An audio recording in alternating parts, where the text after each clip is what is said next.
Bismillahirrahmanirrahim. So today we are going to talk about this very interesting topic. Have a look at this specimen,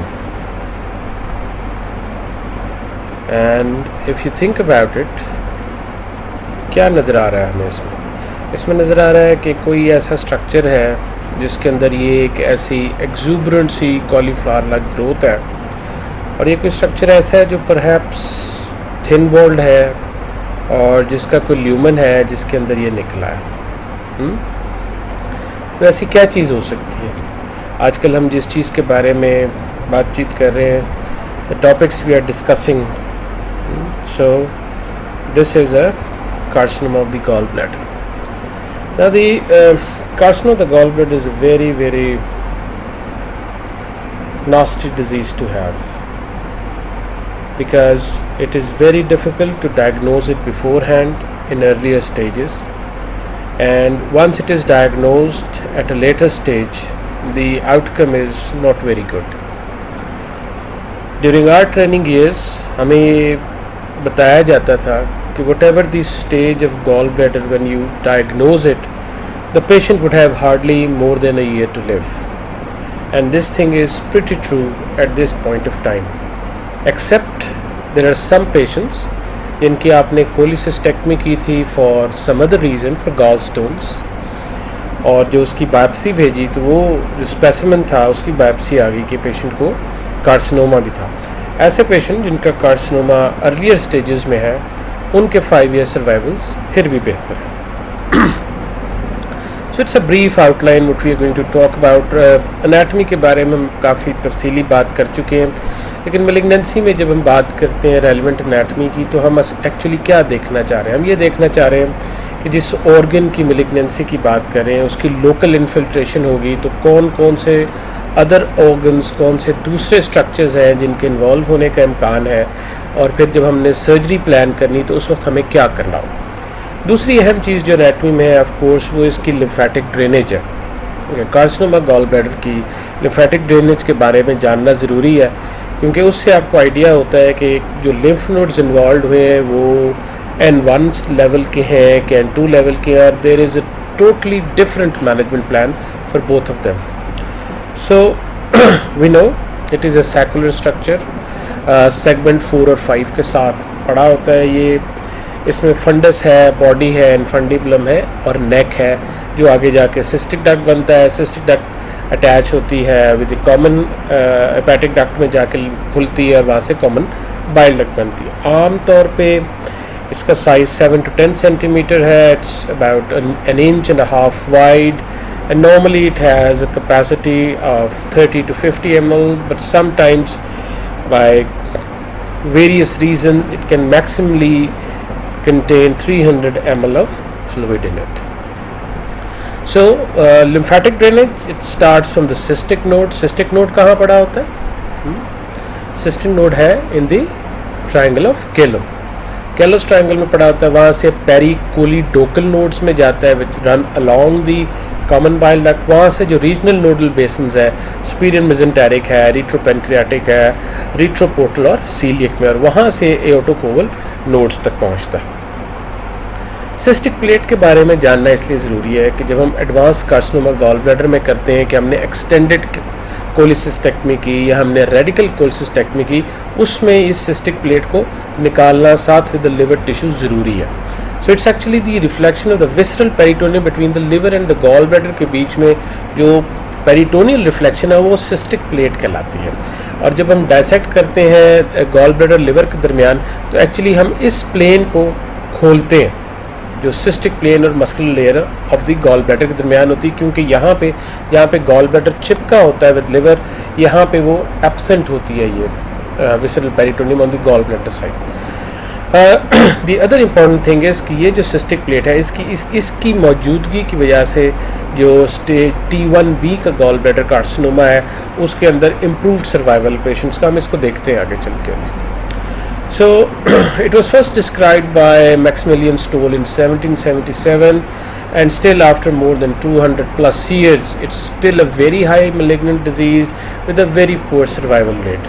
so what do you think, what is the reason कि ये इतने साल गुजरने के बावजूद भी इसके survival rates बेहतर नहीं हो पा रहे? What do you think? The most important reason is that the signs and symptoms of gallbladder carcinoma resemble the signs and symptoms of gallstone disease. बिल्कुल जैसे बिनाइन डिजीज़ के साइन सिम्टम्स होते हैं उसी तरह इस डिज़ीज़ के होते हैं, और by the time patient investigate होता है और ऑपरेट होता है उस वक्त तक जो है ये डिज़ीज़ एडवांस हो चुका होता है. It is pretty uncommon in the western part of the world, और अमेरिका में और वेस्टर्न वर्ल्ड में 6th most common GIT tumour है, मगर इन are part of the world specially in northern India और हमारे इलाके में ये काफ़ी कॉमन डिजीज़ है. और इसकी अब मलिग्नेंसी की वजह से, लेट होने की वजह से आप देखेंगे कि most of these patients are not offered any operative treatment. So 90% of these malignancies are adenocarcinoma and percent are squamous cell carcinoma. So it's the most common malignancy of the biliary tree. It is diagnosed at a later stage, and that is because of the signs and symptoms resembling the benign disease, and that is why it has a very poor prognosis. Highest incidence आप देखें ये south American में जो native Indians है of the American continents और हमारे इलाके में, और इसकी हाई प्रोपेंसिटी है फीमेल्स में. Once again may be it's because of the higher number of females having the gallstone disease, and it is quite common in 7th and 8th decades of life. Pakistan में इस cancer की जो frequency it's around 6 to 7%, which is pretty high. So the risk factors involved include the pre-existing gallstone disease which lead to chronic inflammation. तो इससे आप तो argument ये बनता है कि chronic inflammation की वजह से मिकोजा की जो malignancies होती हैं वो तो squamous cell carcinoma होती है, और ये predominantly adenocarcinoma. Then porcelain gallbladder is said to be a pre-malignant condition, chronic infections like typhoid, then true adenomatous polyps, the anomalous pancreatico-biliary junction. एक दफ़ा फिर ये आपके सामने आ गया. अब तक हम ये जो anomalous pancreatico-biliary junction है ये किस किस डिजीज़ में हम पहले इसको कोट कर चुके हैं, if you remember. It is said to play a role in pancreatic carcinomas, periampullary carcinomas, causing pancreatitis, causing even choledochal cysts, and here it is perhaps thought of causing carcinoma of the gallbladder as well. Then drugs like oral contraceptive pills, methyl dopa, occupational exposure to rubber, cigarette smoking, and then low fiber, high calories with high fine carbohydrates and low protein diets. That is also considered to be a risk factor. जैसे और बाकी चीज़ों में अब obesity का एक role है, इसी तरह कार्सिनोमा गॉल ब्लैडर में भी ओबेसिटी को एक रिस्क फैक्टर समझा जाता है. 2008 की स्टडी यहाँ पे कोट हुई हुई है जिसमें ख़वातीन में जिनका 5 kilogram per metre square body mass index increase है उनका ज़्यादा एसोसिएशन है with an increase risk of carcinoma of the gall bladder. Then there are various genetic abnormalities, और जो एडिनोकार्सिनोमा है वो वही वाला जो एडिनोकार्सिनोमा वाला जो सीक्वेंस है, और इसके अंदर जो इन्वॉल्वमेंट है केरास म्यूटेशन की और जो P53 म्यूटेशन की वो आपके सामने है. And it is said to be this genetic predisposition which causes some people to develop this malignancy with the same kind of other risk factors, and the other people who do not have this kind of genetic abnormality would not develop them. So both P53 and KRAS mutation is said to play a role in development of carcinoma of the gallbladder. So how does it present? It usually is asymptomatic at the time of the disease. We are talking about the time of diagnosis, asymptomatic malignancy है. Symptoms अगर है तो जैसे benign disease के होते हैं, cholecystitis हो सकता है, biliary colic हो सकता है. Jaundice and anorexia are late features. Jaundice क्यों होगा कार्सिनोमा गॉलब्लैडर में? When would jaundice happen? Jaundice can happen if the malignancy has involved the portal lymph nodes causing obstruction to the outflow of the bile, or if the malignancy has involved the common hepatic duct at its junction and is causing obstruction to the bile, and both of these conditions are advanced conditions. Similarly anorexia भी उसी वक्त होता है जब ये lumen से बाहर जा चुकी होती है disease. and palpable mass is a late sign, it's a bad sign, and it usually precludes any kind of surgical intervention. Given this presentation, less than 50% of gallbladders are diagnosed pre-operatively. Most of the time they are diagnosed incidentally. जब आपने gall bladder को किसी और चीज़ के लिए निकाला और जब उसको हिस्टोपैथोलॉजी के लिए भेजा तो वापसी पे वो पता लगा आपको कि वो मैलिग्नेंसी है, या आपने पेशेंट को ऑपरेटिंग टेबल पे डायग्नोज किया, जब आपने स्कोप डाला है, जब आपने ओपन सर्जरी में देखा तो आपको पता लगा ये तो गॉल ब्लैडर मैस है which is perhaps malignant. Workup generally non specific है गॉल ब्लैडर कैंसर के लिए। लेटर स्टेजेस में liver function test may be slightly elevated, usually stage 1-2 में अदरवाइज भी एलिवेट नहीं होते क्योंकि ये हेपेटिक फंक्शन को उस तरह से कोई नुकसान नहीं पहुंचाता। जब बिलीरुबिन बढ़ जाए और अल्कलाइन फॉस्फेटेज लेवल्स बढ़ जाएं तो हमें पता है कि ये ऑब्स्ट्रक्टिव डिजीज़ है। 2 tumour markers can be used sometimes like CA19-9 जिसकी सेंसिटिविटी और स्पेसिफिसिटी जो है वो 80% के अराउंड है, और कार्सिनोमेम्ब्रानिक एंटीजन जो है अगरचे उसकी सेंसिटिविटी 50% है पर it's quite specific more than 90%. But these tumor markers, we do not use tumor markers usually for diagnosis. Tumor markers are done for prognostic workups. Imaging study, once again, it is the investigation which is going to give you the diagnosis. हम शुरू हमेशा की तरह ultrasound से करते हैं. It is a very useful tool. It can pick up cholesterol polyps which are B9, जो पेडेंकुलेट lesions होती हैं. ये आपको ढूंढ के दे सकता है वॉल की थिकनेस, ये आपको बता सकता है कि लिवर इन्वॉल्व हो गया है कि नहीं हो गया है. इवन लिम्फ नोड्स भी ढूंढ सकता है. So what can we find on ultrasound? We can find a thick gall bladder wall. We can find vascular polyps which are pre-malignant. We can find a mass which is projecting into the lumen or is invading the wall. You can find multiple masses, fixed masses in the gallbladder, a porcelain gallbladder, extra cholecystic masses, invasion of the liver and other surrounding structures. So this is an example of a carcinoma of the gallbladder which you can diagnose in an ultrasound. Now you can see that there is heterogeneous thickening of the gallbladder. Heterogeneous thickening, ठीक है, heterogeneous. और यहाँ पे ये एक बड़ी,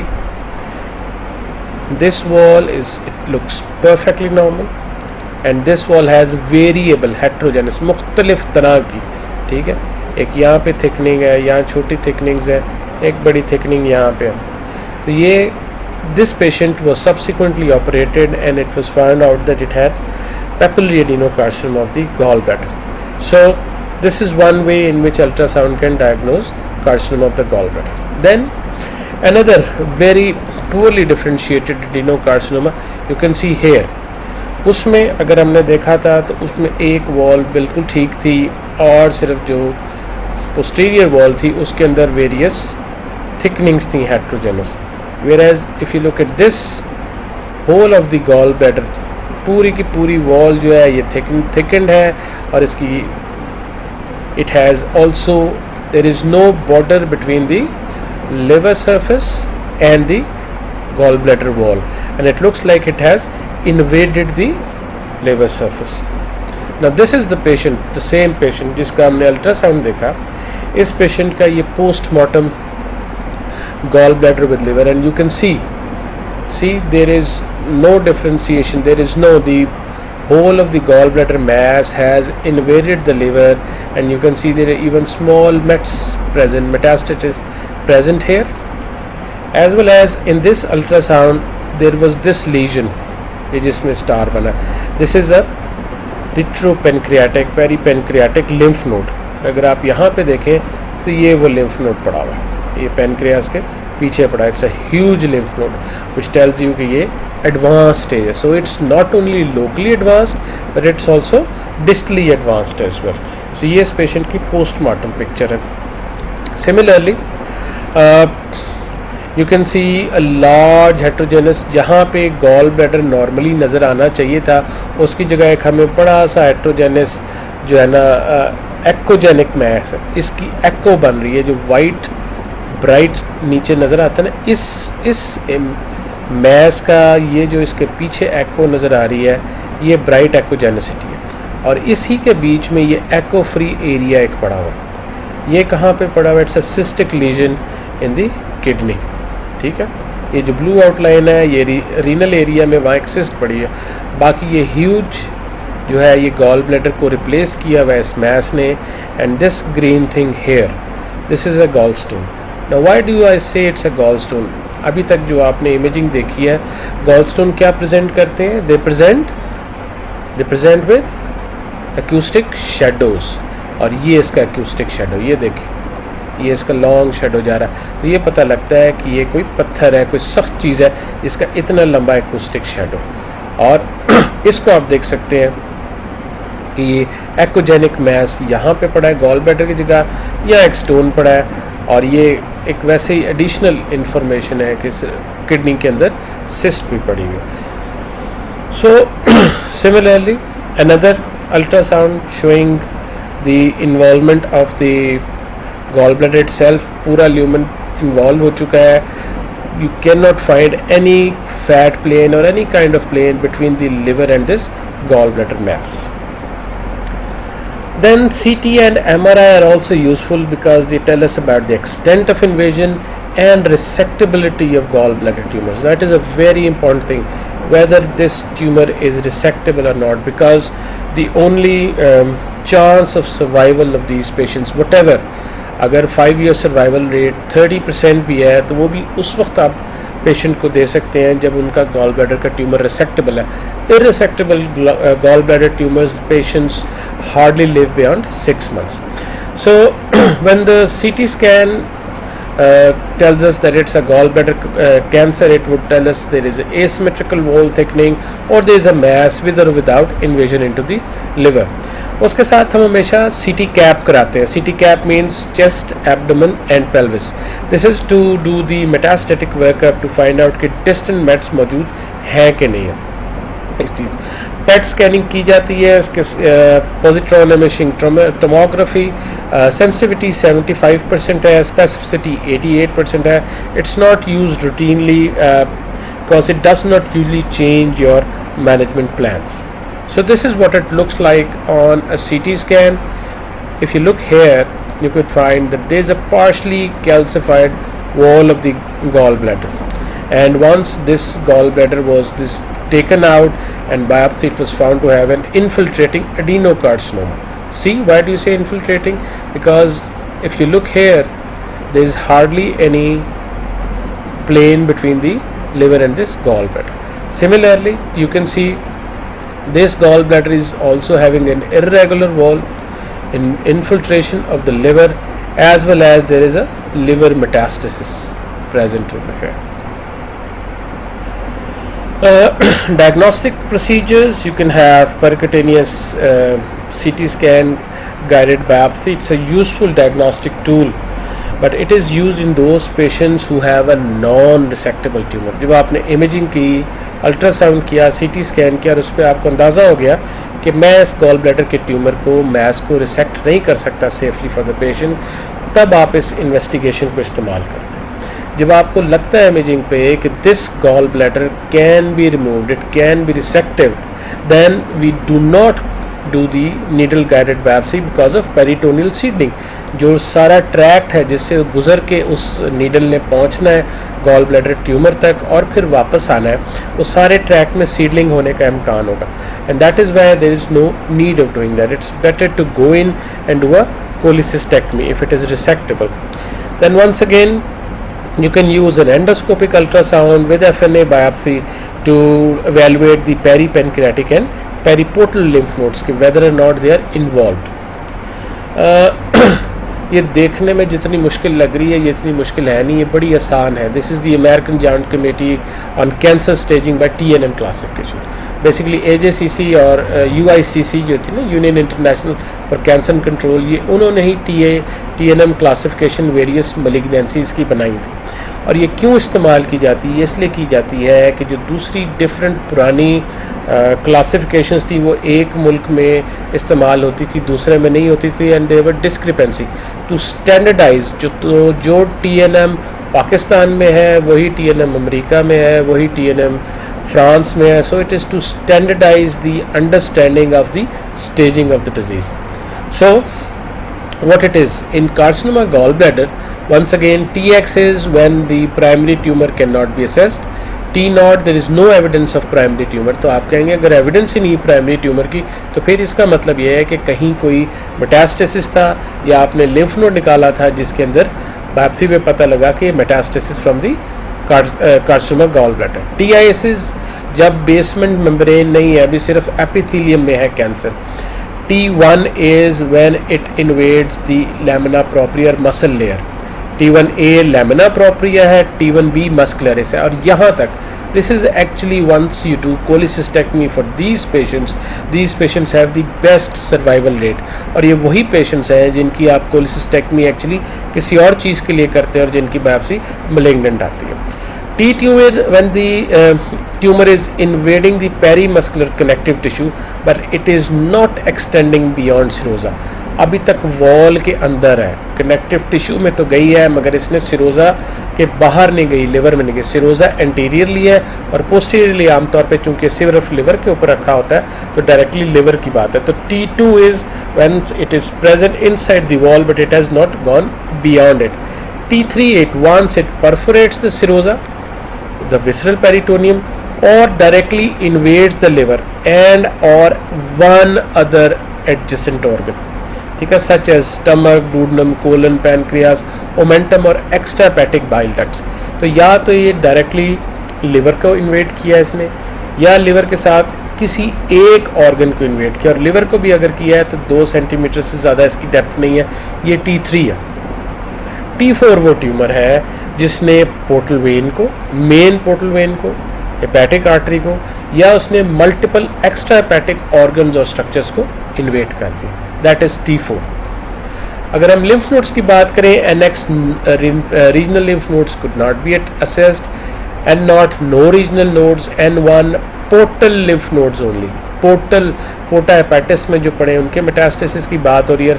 N2 वो हैं जो कि डिस्टेंस हैं such as periaortic, pericaval, superior mesenteric और coeliac artery. Then distant mets MX can not be assessed, M0 no mets, M1 distant mets. तो इसकी बेसिस पे जो स्टेजिंग बनी है, ये तो TNM क्लासिफिकेशन है ना, क्या आपने ट्यूमर के बारे में सब फैसला कर लिया, नोड्स के बारे में कर लिया, मेटास्टेसिस के बारे में कर लिया, तो स्टेज कैसे करते हैं? स्टेज ऐसे करते हैं. स्टेज नॉट है TIS carcinoma in situ, basement membrane भी एपिथेलियम की जो है वो भी इन्वेड नहीं हुई, no nodes, no metastasis. Stage nought, very very good prognosis. Stage 1 T1 है, A है, क्या गया? Lamina propria. B है, क्या गया? Muscularis. No nodes, no mets, good outcomes. Stage 2 में क्या है? T2, जिसका मतलब है कि वॉल के अंदर है, अभी सिरोजा को इन्वेड नहीं किया या लिवर को इन्वेड नहीं किया, with no nodes, no mets, good outcomes. Stage 3A T3 में क्या था? T3 में था कि या सिरोजा को के साथ विसरल पेरिटोनियम से बाहर निकल गया या लिवर को इन्वेड कर लिया या लिवर के साथ कोई एक अदर ऑर्गन है. वो एक अदर ऑर्गन स्टमक हो सकता है, डूडनम हो सकता है, पेनक्रियास, ओमेंटम या एक्स्ट्राहेपेटिक स्ट्रक्चर्स हो सकते हैं. लेकिन याद रखें इसमें कोई नोड नहीं है. ट्यूमर निकला है वॉल से बाहर लेकिन अभी भी नोड्स नहीं है इन्वॉल्व हुए, कोई मेटास्टेसिस मौजूद नहीं है. ठीक है. Then stage 3B NET from T1 to T3 but with N1 nodes. N1 nodes कौन से? जो पोटा के आसपास है, पोर्टल नोड्स. स्टेज 4A में है T4 के मल्टीपल एक्स्ट्रा हेपेटिक एरियाज को या तो पकड़ लिया इसने या मेन पोर्टल वेन को पकड़ लिया या मेन हेपेटिक आर्टरी को पकड़ लिया, विद नो नोड्स और 1 node with no metastasis. And stage 4B है NET with either N2 nodes और NET NEN विद मेटास्टेसिस. अगर डिस्टेंट मेटास्टेसिस है तब भी 4B है. अगर मेटास्टेसिस नहीं है, TB कोई भी है लेकिन सेकेंड स्टेज के नोड्स इन्वॉल्व हो गए तो उसको भी डिस्टेंट मेटास्टेसिस कंसिडर किया जाता है. स्टेज 4B है. So now let's have a look at stage wise management. सबसे पहले कोलिसिस्टेक्टमी कब हम करते हैं? जब पोलिप्स हैं जिनका साइज़ 1 सेंटीमीटर से बड़ा है, या पोलिप्स है उनके साथ प्राइमरी स्क्लेरोजिंग कोलंजाइटिस है, या पोर्सलिन गॉल ब्लैडर है। तो अभी हमें यकीन नहीं है कि मैलिग्नेंसी है। ये हम कोलिसिस्टेक्टमी करेंगे, बायोप्सी होगी, हिस्टोपैथोलॉजी पे हमें पता लग सकेगा कि ये कौन सी स्टेज है, स्टेज 1 में है या इवन स्टेज नॉट में है।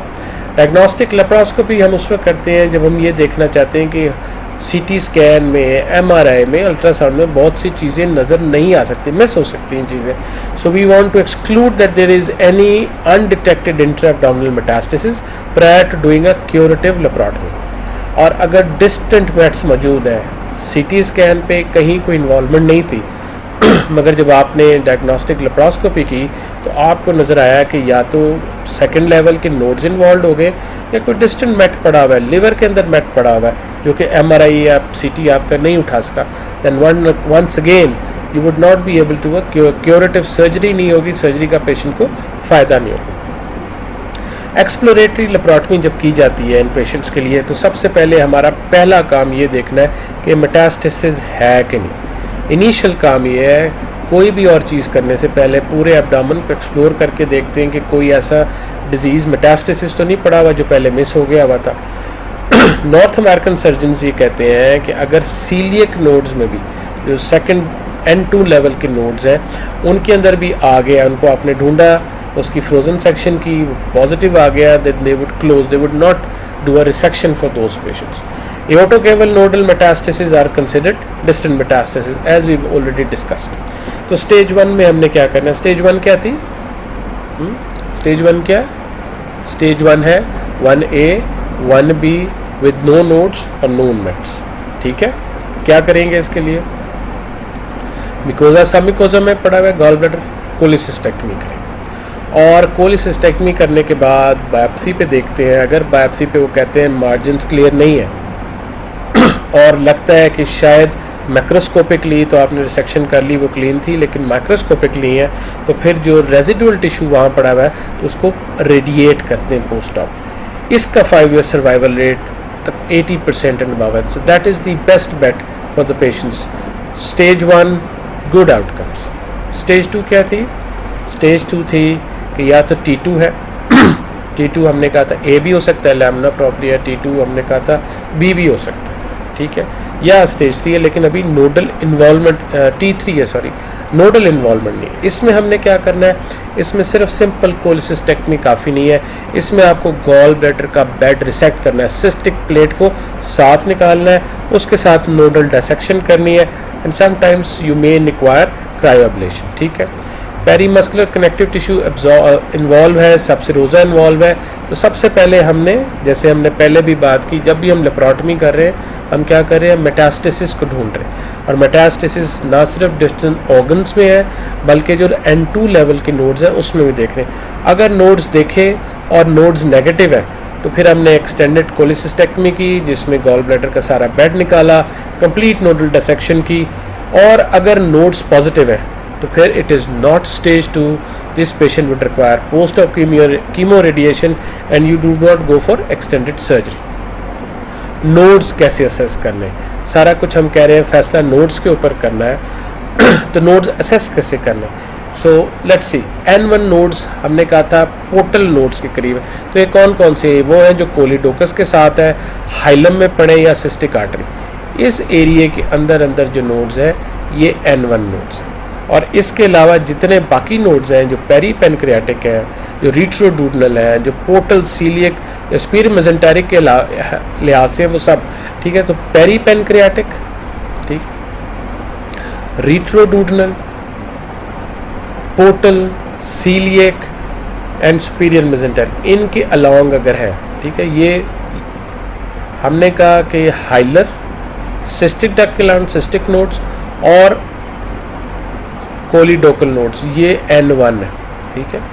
इसके अलावा इस एरिया के अलावा जहाँ नोड्स हैं, चाहे वो यहाँ नोड्स हैं जो कि रीट्रोडूडनल है, पेरी पेनक्रियाटिक है, या वो यहाँ नोड है जो कि अलॉन्ग द पोर्टल वेन है, या यहाँ पड़े हुए अलॉन्ग द सुपीरियर मेजेंटेरिक और the coeliac, so then it is considered N2, ठीक है।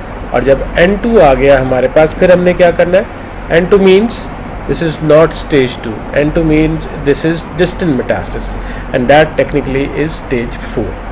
Stage 3 और 4A के लिए क्या करना है, हमें पता है stage 3 में level 1 के nodes involved है और stage 4A में क्या था हमारे पास liver की involvement थी या gall bladder की wall thickening थी।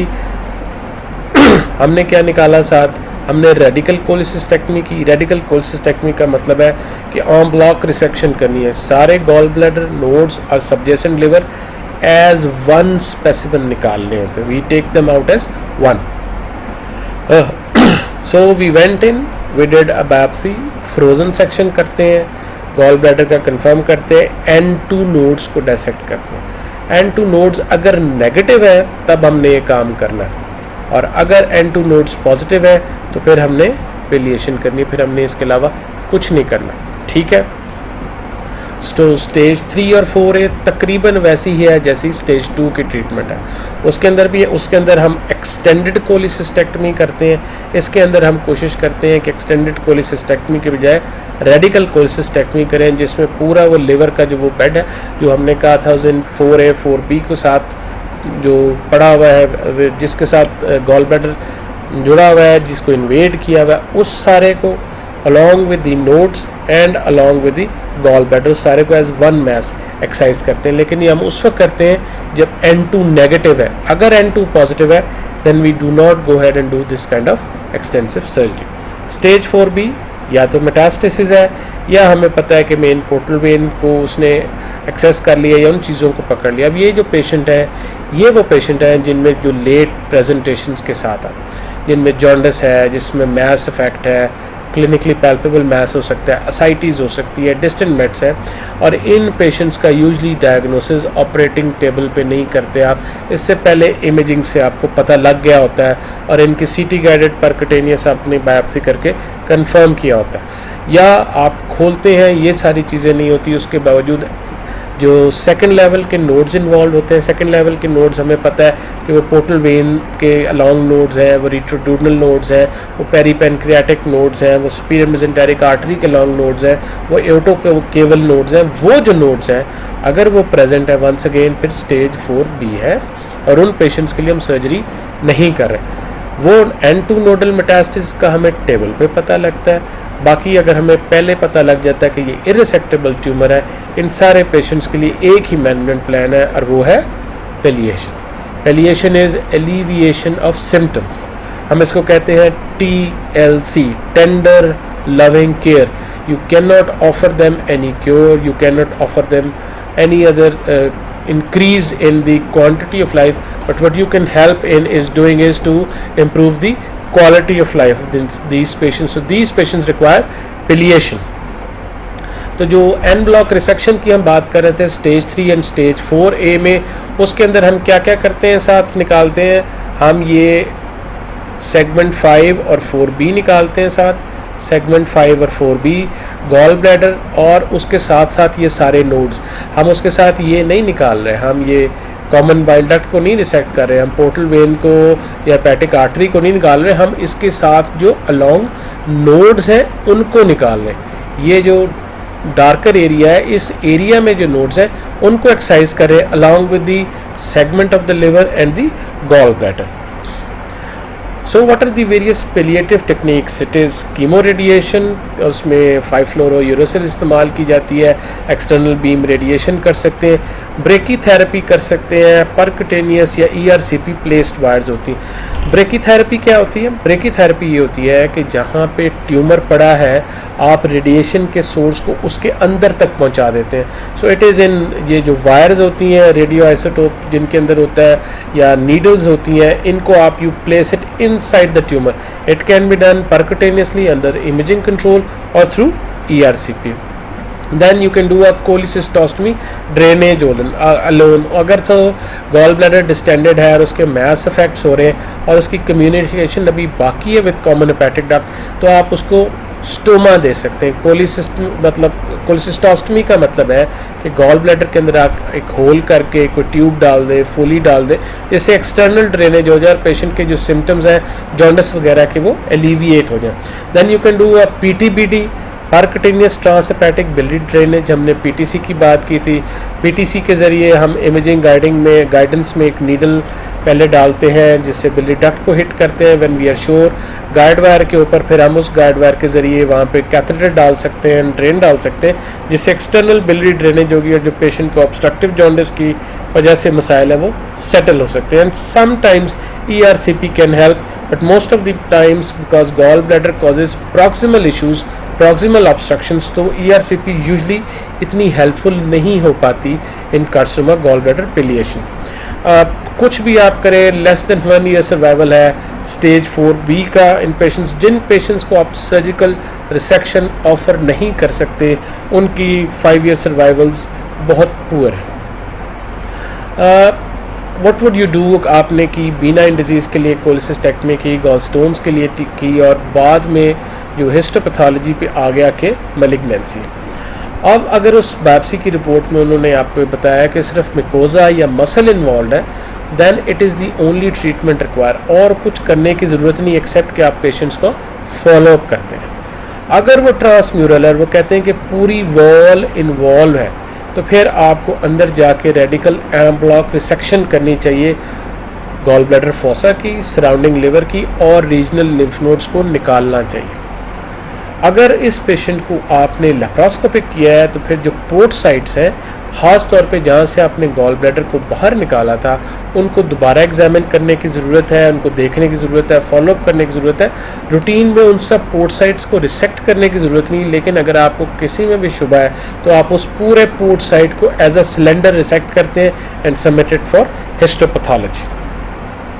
एडवांस ट्यूमर्स हमने पहले बात की, हम सिर्फ पिलिएशन करते हैं, ऑब्स्ट्रक्टिव जॉन्डिस को एंडोस्कोपिकली या परक्यूटेनियसली रिलीव करते हैं। जो भी उसको सपोर्टिव ट्रीटमेंट चाहिए, पेन, बेसिकली पेन रिलीफ चाहिए, you need to take care of their nutrition, you need to take care of their jaundice, that is about it. यही पिलिएशन आप इन पेशेंट्स को ऑफ़र कर सकते हैं। कोई एडजुवेंट थेरेपी का, रेडिएशन का, उसका कोई बहुत पेशेंट्स को फ़ायदा नहीं होता एडवांस ट्यूमर्स के अंदर। Actually it makes their life more miserable. और हमें याद है कि जो हमारा सर्जरी का पहला टेनेट था, पहला प्रिंसिपल था, the treatment of the disease should not be worse than the disease itself. Prognosis, as we have been talking about, prognosis is poor, median survival less than 6 months है, 5 year survival rate 5% है। हम बात करें advanced carcinomas की, हम बात करें stage 3, 4A, 4B की।